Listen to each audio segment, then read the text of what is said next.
recorded from a dark cellar on a Fancy Expert Thursday. It's Fancy Expert Thursday Business Pants. It is November the 9th of 2023. Today, we're dropping our full hour-long interview with the exceptional, the godmother of governance, the queen of the proxy castle, Nell Minow. We'll cover in the interview the anti-woke, the history of ISS and the corporate library, how some things have changed, how some things haven't. It's all here, but no more from me. Here's Nell. We have the great Nell Minow on the show today. Nell, I found so many different ways of... Wait. Hold on, I'm getting there. I have so many different ways to describe her. Allow me to hit my list. Here we go. And okay. You guys can choose which one you prefer. And yes, Matt, you do have a vote here. An early game. I like the queen of good. The queen of good corporate governance from Business Week. Although I always called you the queen of corporate governance. Period. I didn't know it was good corporate governance. Right. I didn't know there was a distinction. Like the good witch. Yeah. You know. Exactly. Yeah. We could describe you by your Lifetime Achievement Awards from ICGN, Corporate Secretary. I know you just entered some kind of Hall of Fame with one of our frequent guests, Doug Cha, right? You're in some Hall of Fame now? Yeah. Yes, we are. Yep, that's also the Corporate Secretaries. That one is especially dear to my heart because it's one thing if the people who are on your side give you awards, but when the people that you're fighting with give you awards, that's kind of sweet. No, that's not. Yeah, you're not just in the echo chamber. You're in the other chamber, whatever that's called. Yeah, the movie mom, of course, which is how most people around, at least in Portland, the corporate library, they like to refer to you as the movie mom. You're co-founder of the corporate library and GMI ratings. Anything else I'm missing on that list? Okay, so you are a co-founder of ISS with Bob Monks. Yeah. And then you're currently vice chair at Value Edge Advisors. But is there a better way to describe you? How do you announce yourself usually? Usually I just say I'm an advocate for shareholders. Okay. Queen of shareholder advocacy. Oh, see, you added the queen. Nell's way is much more succinct. So again, thanks for joining us. So I sent to you yesterday that we're going to kind of break this up into three parts. We're going to have a big general discussion about just sort of ESG. So that could go anywhere, but I know Matt and I are kind of keen to go back a little bit too. He just had your textbook in his hand, so I think Matt's feeling a little bit historical. But then we'll just do like we do with a lot of our guests. We'll play a couple of silly games. I have in honor of Succession, which I think is kind of the pinnacle of ESG in pop culture programming. I have a few Succession-like movies, TV shows that I'd like to get your thoughts on. And then we have at the very end, we have a game, the same game we play with John Lukomnik. Just want to get your reactions to some, I call it the quick and dirty, nerdy, agree or disagree corporate governance game, just to get your reaction about just some of the lingering things in corporate governance that Matt and I talk about repeatedly. Yeah, go ahead, Matt. Pithy names for everything. The quick and nerdy, dirty, girdy. We're trying to make ESG and corporate governance seem interesting, okay? This is our goal here at this company. It's a struggle. It's a high bar. Yeah. So let's start. And Matt and Nell, both of you, I mean, this is not like it doesn't have to be a structured thing, so feel free to take this into conversation mode. But let's start. I want to start with the corporate library because, that's where I was born in the corporate governance world. And founded around 2000. I mean, could we at least go back and do you have any distinct? I'm really calling it like the birthplace of corporate governance, the kind of the birthplace of ESG. Do you have any distinct memories you at least like to share from that time? Well, I have to go back a little earlier than that. Go ahead. I met Bob Monks when we were both working in the government. He was at a much higher level. He was working directly with the then Vice President, George H.W. Bush. Mm-hmm. I was working at the Office of Management and Budget, and we hit it off. We got along very well. And I was pregnant with my second child and not really wanting to stay in my current job. I wanted to work part-time.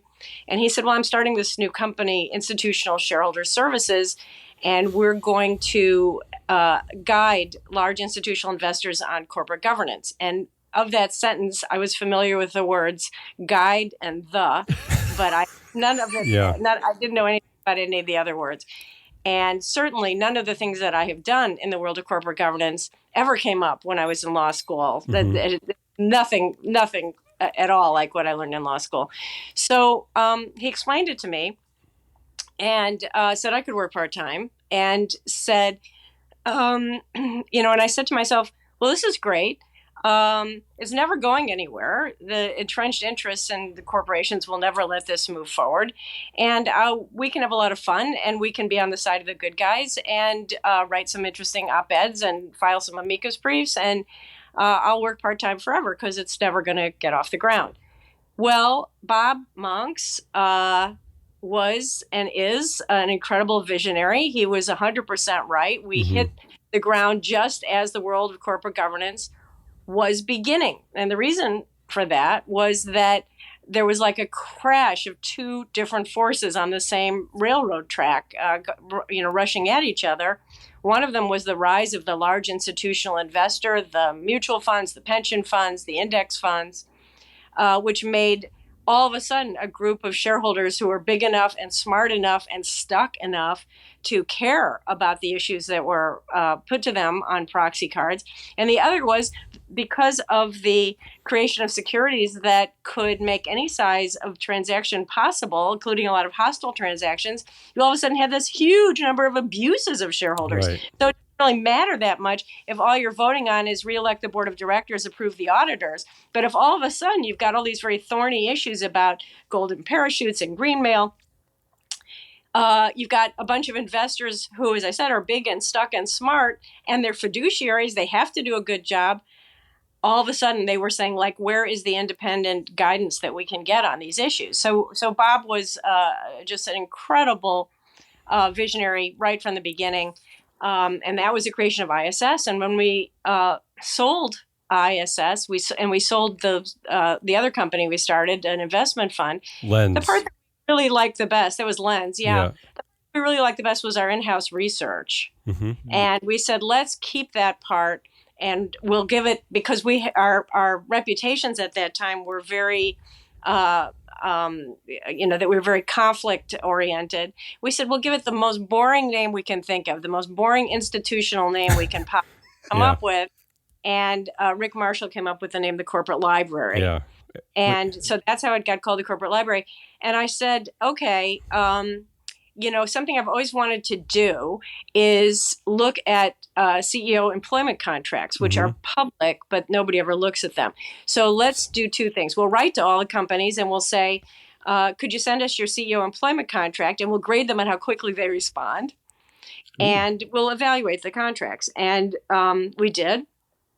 And I was thinking I'd made a terrible mistake because they were all essentially drafted by the same two lawyers. They all were identical until we got one that was so horrible. I said, we have a winner. This is the worst. Do you remember who that was? Of course I do.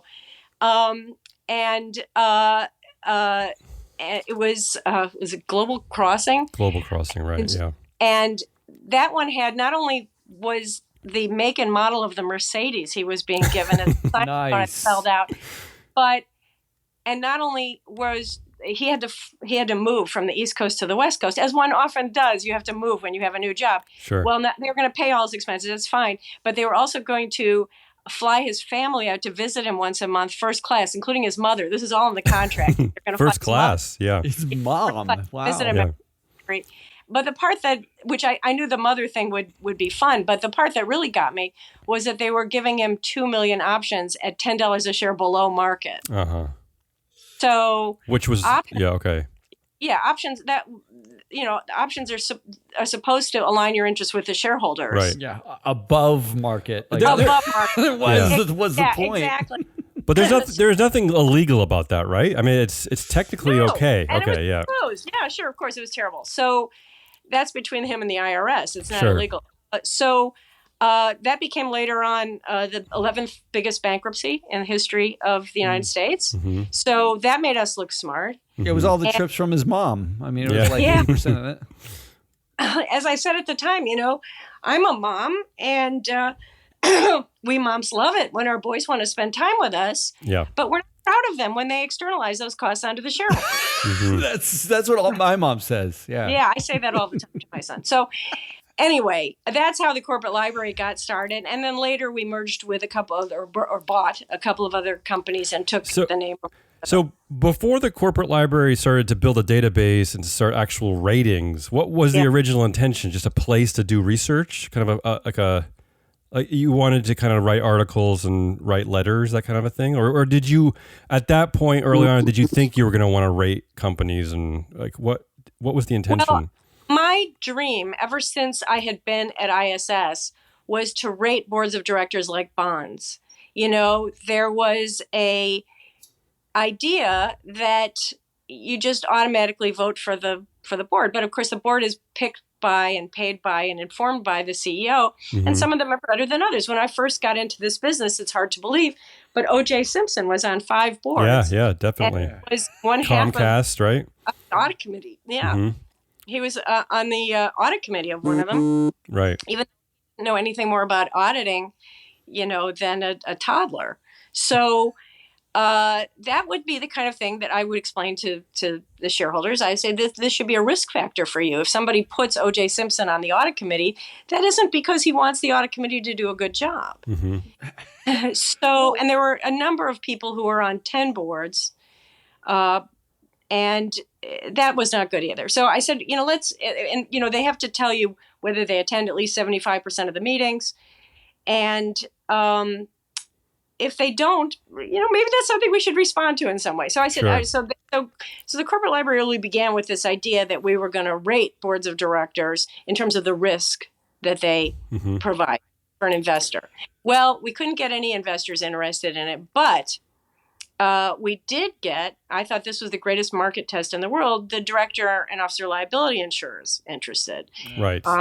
And we were very good at predicting bad. We were not good at all predicting good. But if you can tell people what are the riskier investments, if you can explain that to them, that in addition to the traditional indicators that they look at, that they've got, the O.J. Simpson problem or something like that, that's of value. And my dream was that the D&O liability insurers would walk into the boardroom and say, well, we're raising your premiums because Nell says you're a terrible board. And I love that. And that kind of happened. So so that was the corporate library, and that was we did that for quite a while. I don't like how do you feel that basically the Global Crossing? I just read a proxy in which the CEO gave himself $0, but $450 million worth of options, and his annual salary looks like it's $30,000 a year or something. Right. But he gets $450,000 in private security a year, and then $450 million in options. Basically, Global Crossing is the template for the modern contract. Yeah. Well, and it's amazing to me that the people that we pay the most in the whole world don't want to pay for anything themselves. I mean, seriously, the man has got enough money to pay for his own his Mercedes. His at one company we had two housekeepers in the man's home. It was in his contract? It's in the contract. Yes, it's in the contract. Wow. It was hidden. What they'd said was that there would be 2 employees of the company who would be assigned to his home for hygiene purposes. Yeah. And that was his maid. And what I don't even understand the rationale there. Why not just increase the salary or increase the bonus and not tell us what he's up to in his home? Exactly. I don't understand that at all. The richest people in the world are also, in a way, the cheapest people in the world, because at some point, I mean, this is just sort of behavioral economics. At some point, when you can buy everything in the world, the most valuable thing to you is something you can't buy or something you don't have to buy. And so there are all kinds of weird things. I think probably the worst, and this is actually the thing that got me interested in employment contracts, is that when we were at Lens, we would invest in companies that that was an investment fund. And we would invest in companies that, as my parents used to say about me, were not living up to their potential. Mm-hmm. And we would go in and try to make governance changes so that they would do better. And we did very well on that and sold it in 2000. But anyway, one of the companies we invested in, this is the only time this ever happened to me. I got a call from a portfolio manager on Wall Street who was also invested in the company. And he said, have you seen this guy's his pay?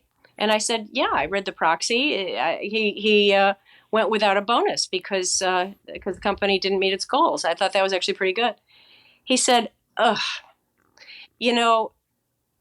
the month after the proxy was printed, they adopted a new contract with him. Did you see that? And I said, no. And he said, I'm faxing it to you. This was a while ago.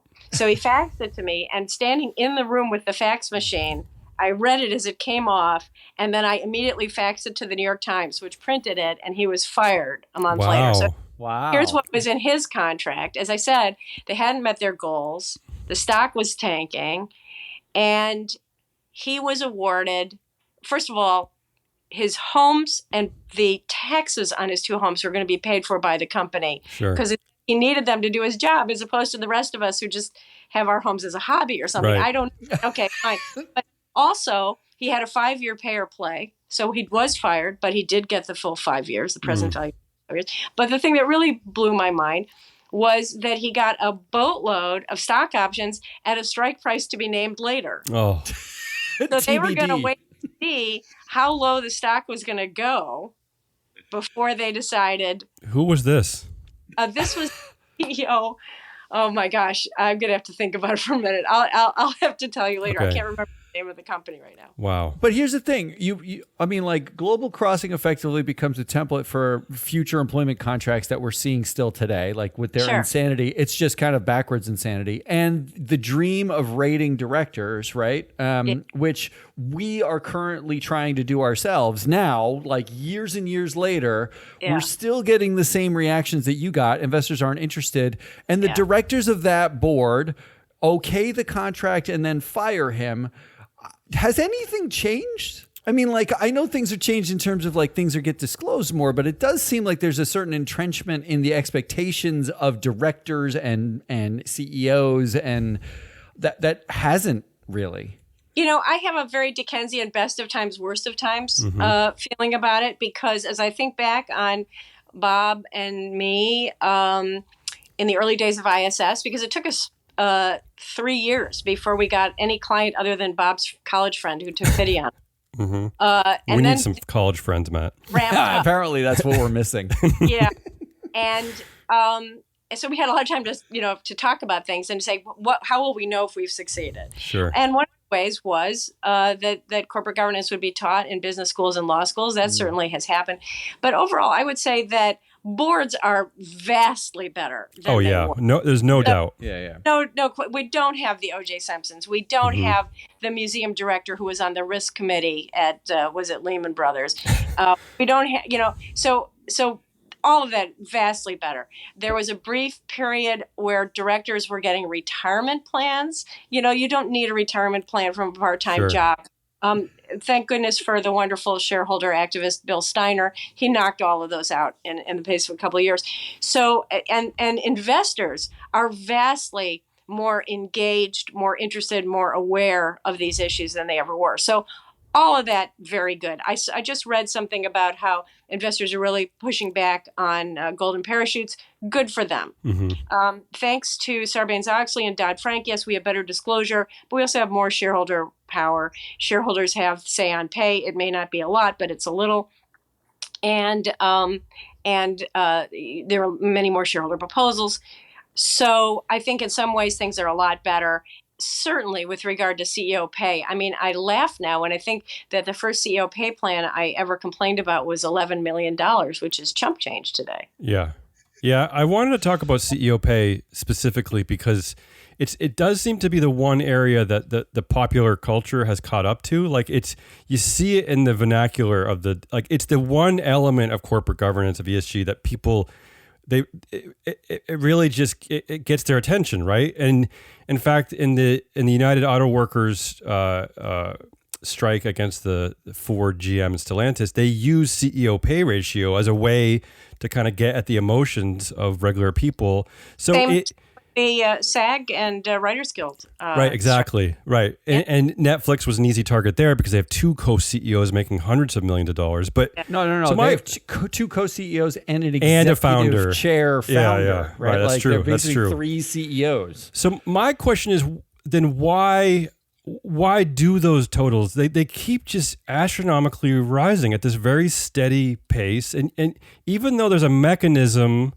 in the annual meeting for shareholders to show up, and I know that they're not binding, unfortunately, but why can't we get any control over this? It's like, because you're right, because when you look at boards, and Matt and I always joke about like the boards in the United Kingdom because they're so boring because they really do corporate governance well. And from an analyst perspective, I got nothing to complain about, which sucks for me. But why pay? Why can't we do anything with pay? What's the deal there? I don't understand it. Yeah, that is a problem. But it goes back to what I already said. Who picks the board of directors? The CEO. Who pays the board of directors? And who picks the compensation committees? Who picks the compensation committees? I remember I was talking to a CEO some years ago, and I asked him about his board, and basically what he said was he had 9 white men and a black woman professor of diversity studies. And I said, I hope she's not on the compensation committee. And he said, yeah, of course she is. Why wouldn't she be? And so, that's the problem. What I have said over and over is that nobody should be allowed to serve on a board unless you can get at least 50% of the shareholder vote. And if we can't vote off directors who overpay the CEO, you have somebody like Ken Langone who served on the compensation committees of 3 of the most outrageous pay plans in history. If we can't vote those people off the island, then we'll never see a change. But now it's a closed loop. Do you have any insight as to why we can't seem to vote off those people? So we just covered yesterday a company called Bio-Techne, where 65% of shareholders voted against Say on Pay, which is incredible.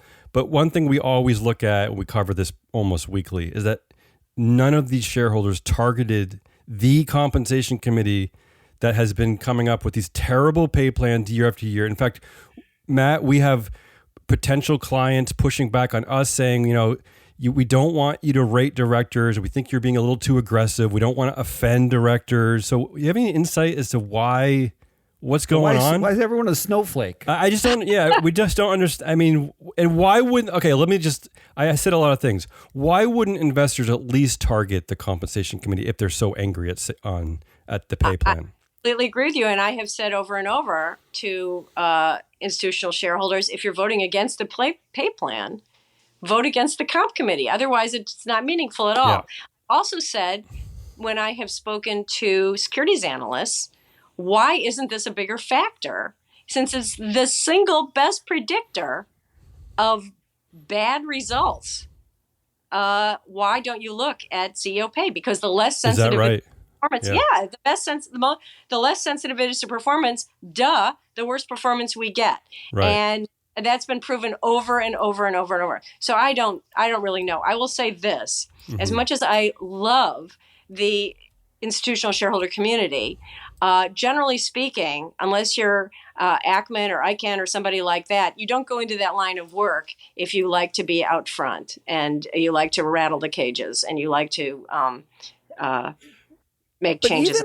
But even when given data, so like what we are trying to do now, right? Like we have performance attribution for individual directors, so we can tell you which directors historically have paid CEOs more, for instance, on every board they've ever been on over the course of their careers.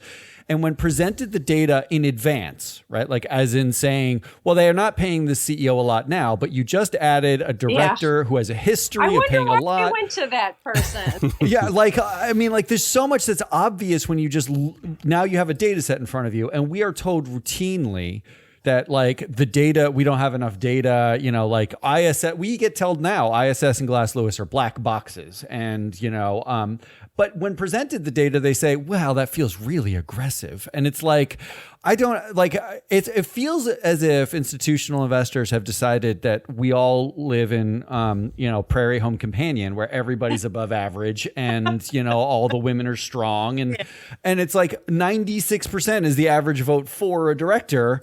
Oh, yeah. I can't gel. It's like, it's easier to be reactive than proactive. I know that. But when given the data, even then it seems like investors there's like to your point about behavioral economics, there's like a social game happening that happens off balance sheet. Listen, this is a related, not direct answer, but I was once arguing with a woman who her entire family were blue collar workers. They were by no means, they were barely in the middle class, and she was voting for people who wanted to cut taxes for the wealthy. Mm-hmm. And I asked her about that. And I said, these proposals to tax billionaires are not going to affect you in any way.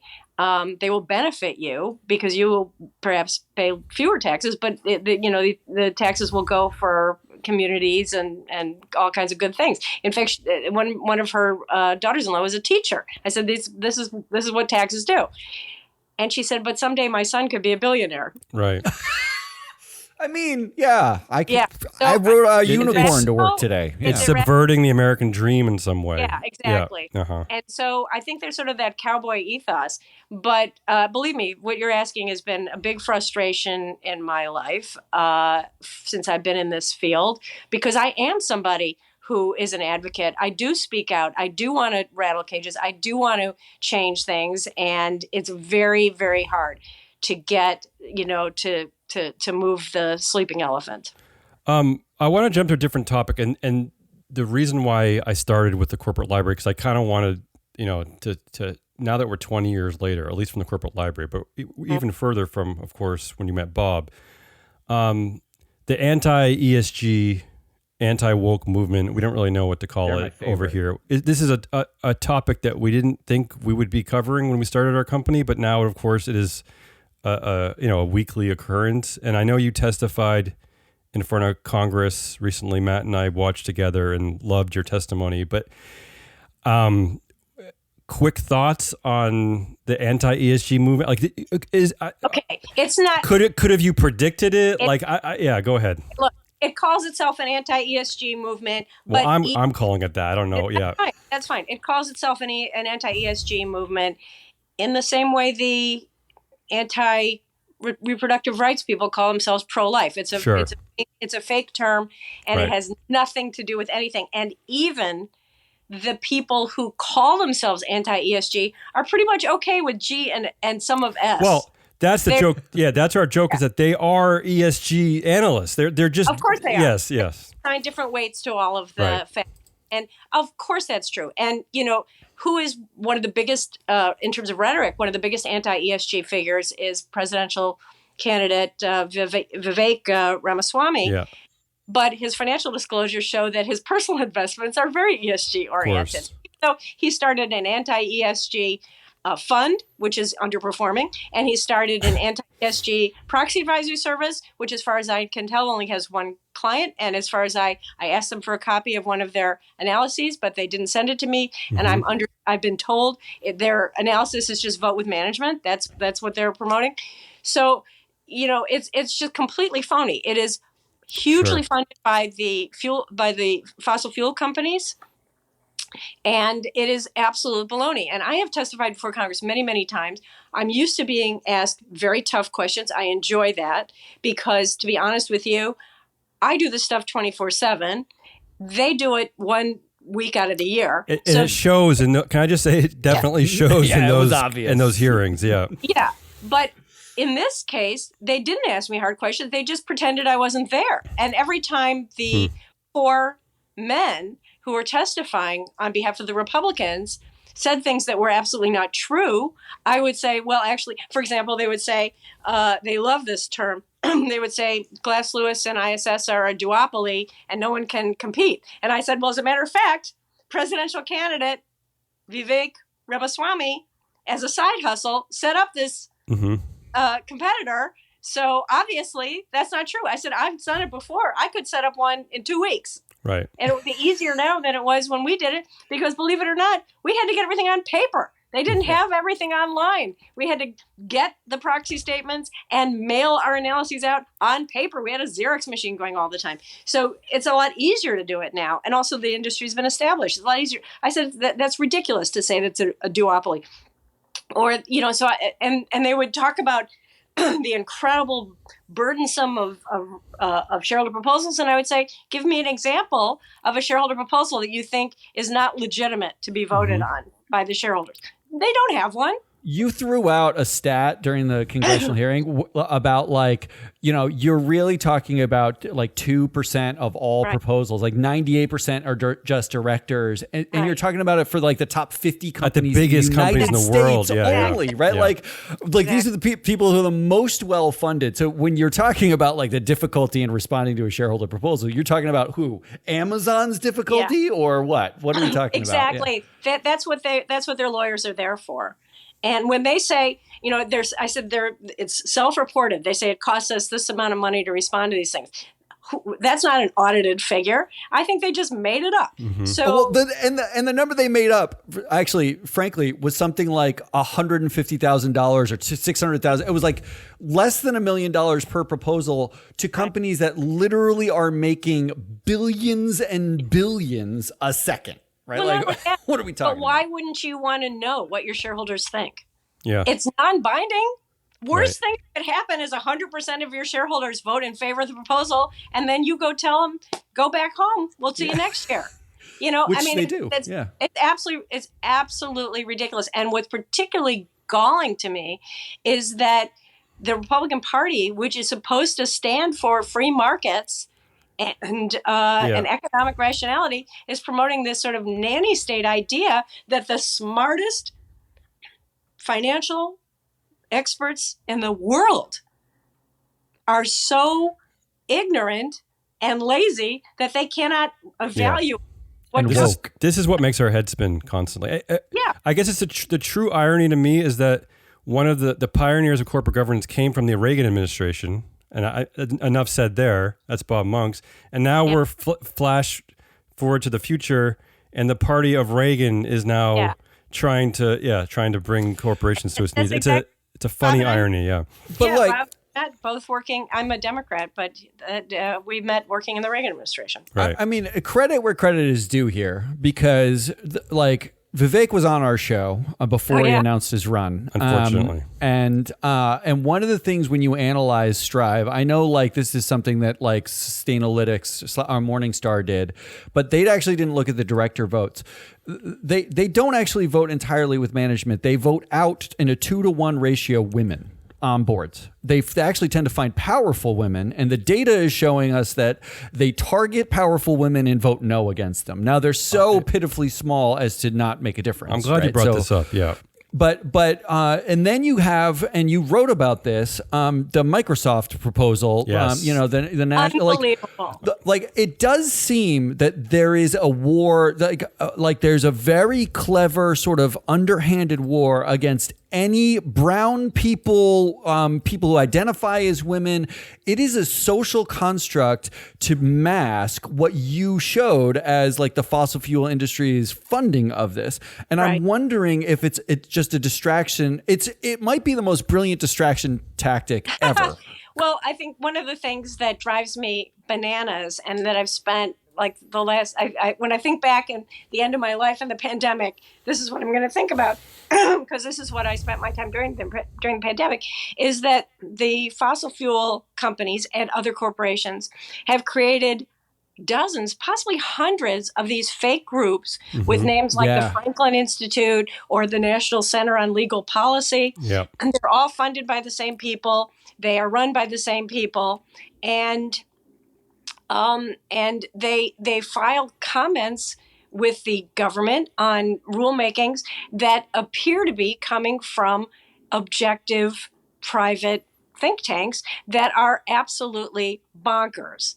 And with regard to the shareholder proposal that you're talking about at Microsoft, I was happy that Doug independently came to the same conclusion, and he wrote about it on his blog too. But yeah, it begins. If you just look at the proposal itself, it looks kind of legitimate. It says, we want to have some information about gender disparity in pay. You go, oh, okay. And then I said, I better look at that one. And so I look at it, and it goes into this thing about how it's unfair for women who decide to have children because they make less money. Well, you know what? That's a big societal problem. But it's not correct to say that there's an incentive to get an abortion. And can I parrot something you said, Nell, on LinkedIn? Because to me, it's even worse than that, because it's the language I use is the most odious language I've seen to date. And this is from the National Legal and Policy Center. And the quote is from the proposal: women who choose not to abort their preborn children. I mean, and you also called out using the term transition in quotes. I mean, this is really the most insidious thing I've seen. It's just pure hateful theater. It's crazy. It is absolutely despicable. And you have to say to yourself, who is behind this? Yeah. What is this in aid of for the National Center on Legal Policy or whatever it is? Really, well, first of all, I can tell you it's as I said in what I wrote, I'm predicting it will not get enough of a vote to qualify for resubmission. Okay, because holders are smart and they do read things. Yeah. It is. We've been tracking these, and they're all like what, Matt? They're like below 1%. A lot of them, right? Yeah. The average of these is abysmal. Yeah. Yeah. Can I interject one other thing? I did some research on this group this morning, and they have a section. This is the National Legal and Policy Center. They have a section, and this is to parrot your point, Matt, about targeting women and targeting people of color. They have a section on their website about their highlights, about the targets of who they're attacking, and they list 20 people since 1993, roughly. 11 of them are people of color. 8 are women. And since 2019, 5 out of the last 6 targets have been women of color. They are systematically targeting a specific. No, but I'm saying, like, that's the game, right? This is like, it's not an anti-ESG thing. They're going after a segment of our population. It's right there in their highlights.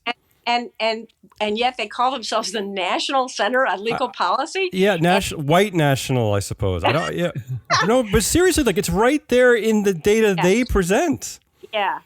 No, they're and I in an attachment, an appendix to my testimony, I had a letter that I wrote to my old office at the Office of Management and Budget, which many people don't know this outside of Washington, but they are kind of the quality control on the conveyor belt of federal regulations. Everything has to go through them before it goes out. And that's a good thing because it makes sure that there's consistency between different regulatory agencies. It's a good deal. But anyway, I said to them, here are the names of some of these fake groups that you guys are giving credibility to and that you're meeting with. And you need to know who's behind it. What I recommend is that when federal agencies propose rules, because they have to propose a rule and get comments before they can make the rule final, that they should say, you don't have to tell us who's paying you to file this comment, but if you don't, we're going to keep that in mind. Mm-hmm.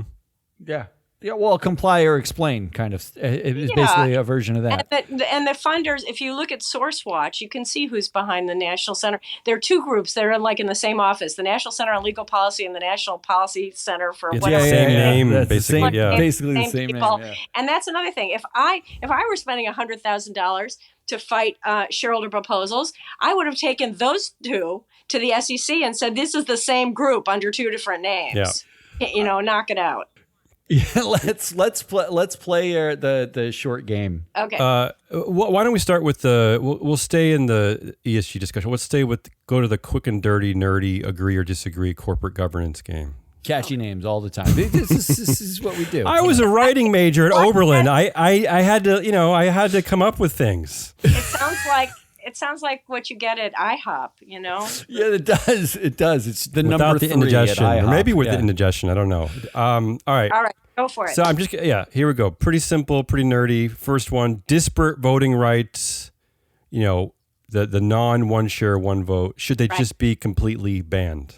Agree or disagree? Wow. Agree or disagree? That would be okay with me. My only caveat is that there has never been a world-class newspaper that didn't have dual-class votes. Because of family? Because they're family control? Why is that? Don't know. I just know that every newspaper that switched from dual-class to single-class tanked immediately afterward. Is that right? So I think that we have a societal interest in an independent media. So I would reserve that, and possibly as a transition, but I'm with the Council of Institutional Investors that said that companies that do go public with dual class should have to sunset promptly. Okay. Yeah. It's funny you mentioned media, because it really is media and now big tech, which really I guess is a modern day version of media. They're the ones who are most known for basically having fake public companies, right? They're controlled companies. Big tech is a platform. They're not the media, right? Like Right. they don't have the journalism. Right, yeah. Is that true, Matt? I mean, do you know how many stories we cover where they say that people now go to TikTok for the news? And so I don't know how true that is anymore. Yeah, I mean, like a 14-year-old snorting, like a detergent pod is not the same as someone on the ground in That's Gaza your future right surgeon, now, right? Yeah. I'm just saying, like content creators. I think there is a differentiation between a content creator who can be a 12-year-old like doing TikTok dances and a journalist. And Yes. tech leverages like content creators and says they're providing information when the reality is they're not. Well, Yeah.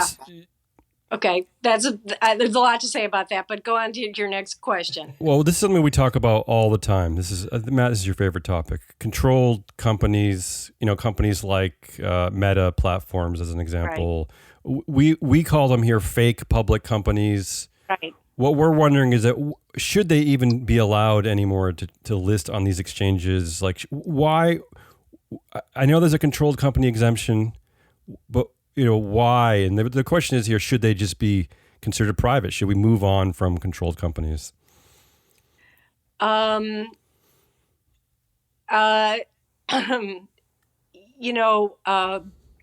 record of those controlled companies over decades is not good. It's, again, that should be a transitional thing. It's exactly the same as the dual class issue. So buyer beware, I think, in terms of investors there. Yeah. I mean, the problem is, I guess now, I mean, this was not the case when I started, in corporate governance 10, 15 years ago. But now what we have is these big data companies who are almost to a rule controlled companies, and they're the ones sort of guiding our culture into these, dystopic futures. So it's like now the issue becomes a little bit different, right? Because now we need oversight over Mark Zuckerberg in a way that, like back in the day, talking about needing oversight at a chicken processing company was a little bit different, right? So the issue has changed, I think, which is why we harp on it a also, lot. you can't avoid investing. I mean, like your average retail investor buys an ETF now. They buy the index, right? So they get put on the index and you're forced to have them and your vote doesn't matter. Right? Because so the gap actually to me is the buyer can't beware because the buyer is either not savvy enough to like set up their own full portfolio and manage it, X controlled companies, or they are savvy and they can do that, but they're moneyed and like they're gambling on those companies and that's their choice. And they tend to end up being the largest companies in the world and the backers of them, right? Like it's like all the VCs. But I see a little bit of a pinprick of light at the end of that tunnel because I think that Musk's disastrous acquisition of Twitter has opened up possibilities for competitors. I'm on everything. I'm on Blue Sky. I'm on Mastodon. I'm on everything. Mm-hmm. And one like Post, where you can make micro payments to read news articles, I think is very promising. I think that, and I also think that Musk is learning that advertisers do not want to be surrounded by the kind of junk he's allowing on the platform. So I see a little bit of a potential there. I'll say Musk is a fascinating case in general because he's like he's the example of me of ESG going right, because in the sense that you're seeing, especially in the last 2 or 3 years, you're seeing the public react to who he is as a CEO, how he treats his workers, how he, it's just the way how he treats all stakeholders, and they're pulling back from him, which really is kind of an analogy of the ESG world, like what you were saying about originally, about how you originally were just identifying risk, right? You're just kind of putting red flags and things, and that's, I think, where ESG gets things right with people like Elon Musk. Meanwhile, Kimball's on the board. You want to know where it's even righter than that is everybody's favorite guy on the witness stand, Samuel Bankman-Fried, because there couldn't be a bigger red flag than a company that doesn't have a board, doesn't have a CFO, doesn't have a risk officer, a risk and compliance officer. Nobody in the U.S.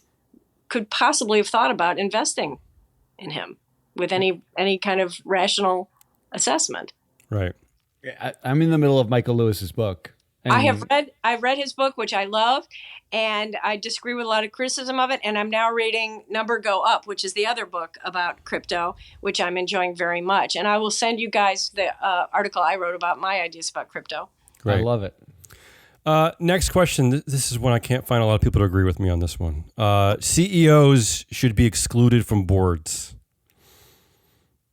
Oh, I don't think it would make any difference whatsoever. Really? Why? Yeah. Huh. There's a limit to structural changes, structural solutions. You take the CEO off as a board member, he's still going to be in the room. Right, that's true. Right. I'm going to say he's still in the room. He still controls the quantity, quality, and timing of the information they receive, and their access to other employees. So I don't think it would have any effect whatsoever. Okay. It's one thing we don't talk about because we can't quantify it appropriately, but it is that it's who is also in those boardrooms, like who was at those meetings. We always talk about the emeritus chair and how ridiculous it is that they founded the company and they're sitting there staring at everybody. But you're right. Like, it's something I forget is that there are other people in those rooms who are not voting members who are making everyone else feel uncomfortable, right? I mean, that's just the way it is. Yeah. You should talk to Doug Chow about that. He's been in the room where it happens. Doug's coming back on the show. We can ask him. Yeah. How about this one? This is an ultra nerdy one. This is something that pissed you off, Matt, recently. There's this tendency at least in America, where boards, yes, there's the song and dance of the annual meeting voting on directors. But what they do is they appoint the director first to the board, and then they ask the shareholders to basically rubber stamp that appointment. So our question is, should we abolish this practice? Should the director? Yeah. Okay. Yeah. All right. Finally, easy one. someone agrees with me. It drives me bananas. You sign a contract with a person and put them on the board, and then like 3 months later, you're asking investors to approve it or ratify it, and it's like at that point, who's going to say no? You just so there's no slate anymore, right? Like you're not going to vote that person out. It's like, so proxy access actually, it's like a end around proxy access. Like, our board is full. We appointed the director. Yeah, absolutely. What about having a contested slates, like having directors instead of just putting up one director? What about putting up two directors for one slot? Do you like that as a solution? Having the nominating committee put up two directors. Yeah, for any slot, you have to do more than one. No. My solution, as I said, is that no one should be allowed to serve unless he or she gets more than 50% of the vote, and that way we get to vote them off. But I don't think if the kind of people that serve on boards which is a whole other conversation. But the kind of people who serve on boards have no interest in subjecting themselves to something like that. Really? Is everybody a snowflake? I had this dream with like John Lukomnik. I asked him about this. I was like, wouldn't it be great if everybody had to get up on stage and give like a stump speech, right? Like at the AGM, and then like investors are like, wow, I really like what, Jack's philosophy is, but the strategy that Jane had. Ship has sailed, as you very well know. I just can't believe it, like how delicate everybody seems to be. Like, no, they wouldn't subject themselves to that. Yeah, it's $200,000 a year, and you show up 3 times. I think you can handle like 4 questions before you get the appointment. I would hope. I don't know how many meetings have you ever been to where you've asked questions of the board members directly? Not enough. Honestly, not enough. I've been to some, but you're right. There's a lot of ego in those rooms that I've been in. Yeah. To that point, do you think, Matt and I always argue about this, do you think that the younger generations are going to embrace like just the idea of this alternative democracy that is shareholder voting? And you do. Another positive note, I think that the younger generation now is a lot more like, not like people think of baby boomers now, but like the baby boomers actually were. Right. Demonstrating in the streets, war in Vietnam, women's rights, voting rights, all of that, and anti-commercialism. I think this is the most anti-commercial generation since the baby boomers, and I think that as consumers and as investors and as employees, they've shown that they make climate change a priority. And so, yeah, I think I have a very positive feeling about them. We can just get a vote both on shareholder matters and on political matters. That would be great. So, Matt, that's a win for me, Matt, on that one. That's a win for you. She's agreeing with me, Matt, on that one. Yeah, well, because I honestly don't. I think they're too busy, like in their crypto wallets and their TikTok to pay attention. But they like outrage, and this is a perfect sort of medium for outrage. Got to manufacture more. Now, help us manufacture more. They've in their lifetime, they've seen the institutions fail in a major. Yes. And so I think they have a lot of skepticism and a lot of idealism too. Yeah, and this is direct access to that. I mean, we call it the alternative democracy, but this is direct access to having an input into things that they do care about and talk about quite often. Yeah. All right, Matt's telling me to rush to wrap it up. I have one more question. I'm telling you, Nell has a life. I know. I'm enjoying this. Okay, this is my final question of the day. Okay, so I keep kind of fantasizing about kind of reimagining the American board model and kind of modeling it after some kind of a version of a stakeholder capitalism, where instead of kind of randomly assigning board seats, that we have defined roles in the sense that, as an example, like, should boards have at least one employee representative? Like, should there, should there be, instead of just having a CEO from another company, should these seats mean something? Should they represent something, like represent some stakeholder constituent? Like, this board seat was brought to you by the Hemsleys family, right? Like, whatever you want to call it. But yeah, I mean, as a different way of attacking like the skills necessary for what these boards are trying to accomplish. Yeah. I mean, it has never worked. Okay. Been tried. I'm certainly very open-minded about it, and my answer to you is it's a big, wonderful world out there, and the first corporation to step forward and say, this is our vision, this is what we're going to do, we'll let the market decide how that plays out. I'm glad you said it like that, because I've been looking at these proxies for so many years. I've never seen actually a company reimagine its interpretation of what the board is, or everyone is sort of really doing the same thing, right? I mean, well, as I said, boards have improved tremendously in terms of the quality of the people that are on them and the focus that they put on it in terms of the stock ownership of the board members. One of the first reports I ever did at ISS was a list of board members who didn't own a single share of stock. Mm-hmm. And you know who was at the top of that list? Enron.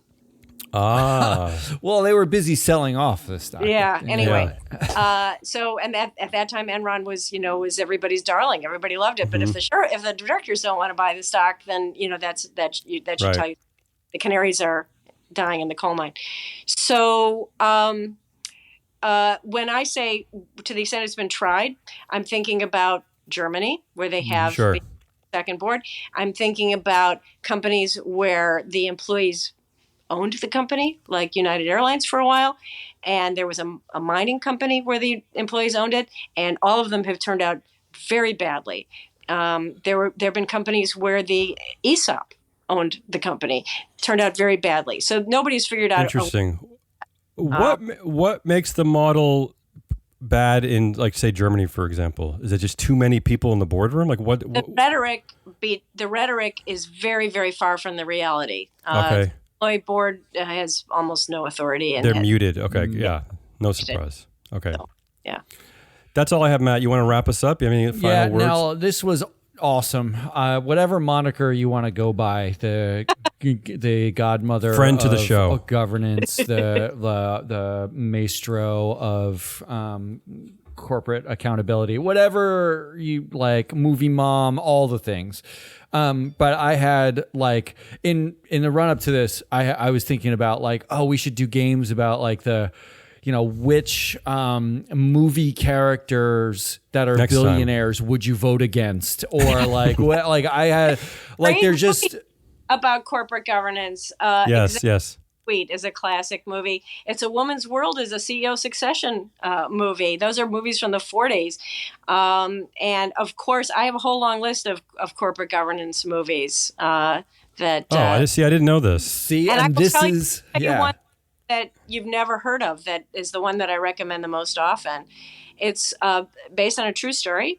It's called Owning Mahoney with Philip Seymour Hoffman. Oh, I already love it. And it's a true story of the biggest bank embezzlement in the history of Canada. And it's the movie is a classic example about how every single person in the movie, the embezzler, the bank board, the Royal Canadian Mounted Police who are investigating it, the casino manager who can tell that this guy shouldn't be betting millions of dollars, but he is. Everybody's assessing risk all the time.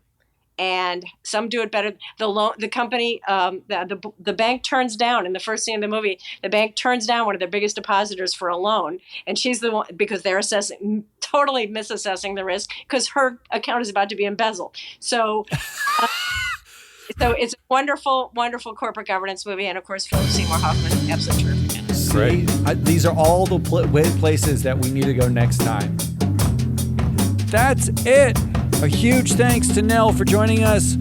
We're definitely going to have her back again since Damien had like 35 questions he didn't actually ask her in that hour. This show today was brought to you by Free Flow Analytics, the only platform that you can get the data you can use to rate your director's performance, thus fulfilling Nell's lifelong dream of rating director performance. You can get that there. freeflowanalytics.com. Go check that out. We'll be back tomorrow to wrap the week. Until then, goodbye.